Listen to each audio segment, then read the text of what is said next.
I would like to talk about the government's response to Israel's violations of international law in Gaza and revelations that I believe should be a major news story, but which, as far as I'm aware, has only been covered by one mainstream outlet.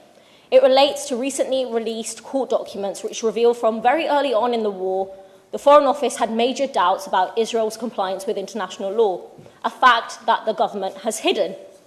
These documents show that on the 10th of November, just a month into the war, the Foreign Office had made an internal assessment of Israel's compliance with international law and judged, and I quote, the volume of strikes, total death toll, as well as the proportion of those who are children raise serious concerns. It went on, and I quote, His Majesty's government's inability to come to a clear assessment on Israel's record of compliance with international humanitarian law poses significant policy risks. But these serious concerns were kept secret from Parliament and the public, and instead government ministers continued to give reassurances about Israel's commitment to international law. For example, just 4 days after this assessment was made, in the chamber, I asked the foreign minister if Israel had used British-made weapons for war crimes in Gaza.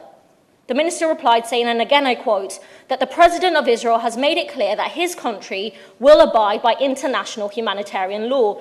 And that's despite the fact, as said, that these documents show that his own department doubted the Israeli president's words.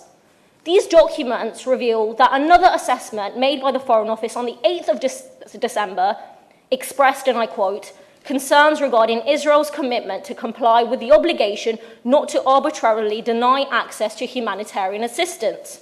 That, again I quote, it was possible that Israel's actions in relation to the provision of humanitarian relief were a breach of international humanitarian law.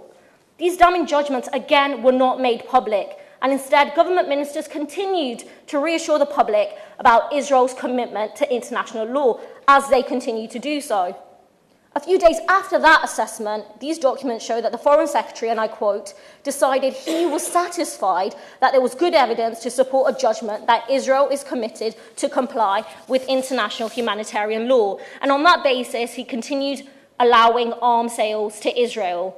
This is, of course, despite the fact that according to our government's policy and international law, arms export licenses should not be granted if there is a clear risk that they could be used in violation of international law. But this recommendation was accepted by the Business Secretary on the 18th of December, and arms sales to Israel were allowed to continue.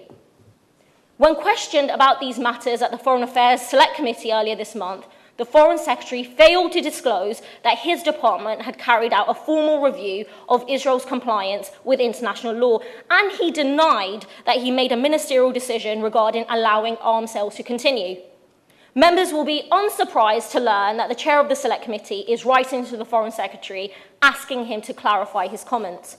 So, Chair, what does this tell us? Well, firstly, it tells us that early on in the war, the Foreign Office had serious concerns about Israel's breaches of international law. Second, it tells us that government ministers have hidden this fact, pretending in Parliament and in the media that they had confidence in Israel's commitment to international law. And then third, Chair, it tells us that we should have absolutely no confidence in the government's arms export licensing regime, which ministers boast as being the toughest regulations anywhere in the world, but which is clearly grossly inadequate.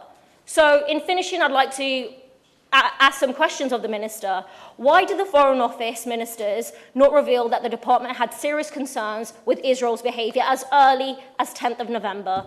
Was it because they wanted to give Israel the green light in its bombardment of Gaza and they thought that revealing this assessment would make that simply too hard? Why did the Foreign Secretary recommend continuing arms sales to Israel even though his department had these concerns? Was it because the government is too cowardly to stand up for international law, or because this government doesn't care about international law when it doesn't suit them? And finally, will the government now comply with its own rules, with international law and basic humanity at the heart of it, and stop arming Israeli war crimes? Thank you.